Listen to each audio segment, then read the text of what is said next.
In the heart of the boundless ocean, a spectral vessel loomed.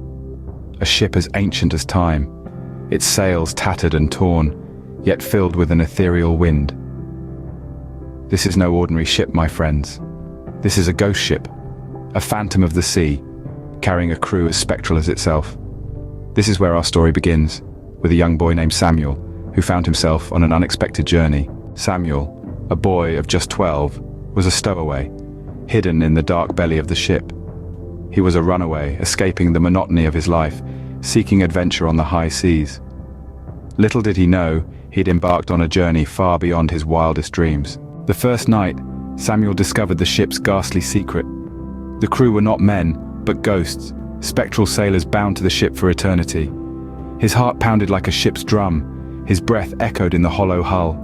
Fear gripped him, but he was miles from shore, trapped in the heart of the spectral vessel. Days turned into weeks. Samuel, driven by survival, began to observe the ghostly crew. They were not malicious spirits, but souls lost in time, forever sailing the seven seas. He saw past their ethereal forms, recognizing their humanity. They were once men, like him, with dreams and fears of their own. Samuel faced many challenges. He grappled with loneliness, the chilling cold, and the haunting echoes of the ship. He battled his fears, his doubts, his own inner demons. Every creak of the ship, every gust of phantom wind tested his courage. Yet, amidst the trials, Samuel found unexpected allies. The ghost of the ship's cook, who once served under the infamous Blackbeard, taught him to fish with spectral nets.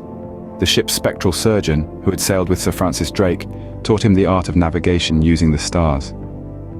Samuel, a young boy, was learning the ways of the sea from the best sailors history had to offer.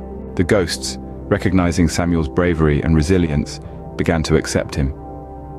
They saw in him a spark, a spirit that resonated with their own. He was no longer a stowaway, but a part of the ship, a part of their spectral crew. One stormy night, the ship was caught in a tempest.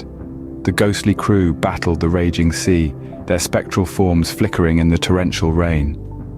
Samuel, despite his fear, stood with them. He pulled the spectral ropes, he helped steer the ship, he fought the storm. He was no longer a boy, but a sailor, a part of the ghost ship's crew. As dawn broke, the storm subsided. The ghost ship, battered but unbroken, sailed on. Samuel, drenched and exhausted, stood on the deck, a triumphant smile on his face. He had faced the storm, he had faced his fears, he had survived.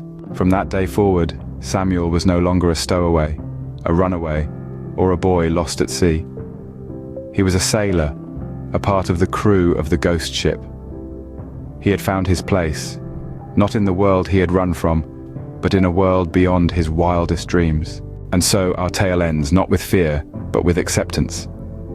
Samuel, the boy who sought adventure, found more than he bargained for. He found a crew, a family, in the most unlikely of places. He found his place not among the living, but among the spectral sailors of the ghost ship. As the ghost ship sails on, forever bound to the sea, Samuel sails with it. A boy no longer, but a ghostly sailor, forever a part of the spectral crew. His is a tale of courage, of acceptance, of finding one's place in the most unexpected of places. It's a reminder that even in the face of the unknown, the human spirit can find a way to adapt, to survive, and ultimately to belong.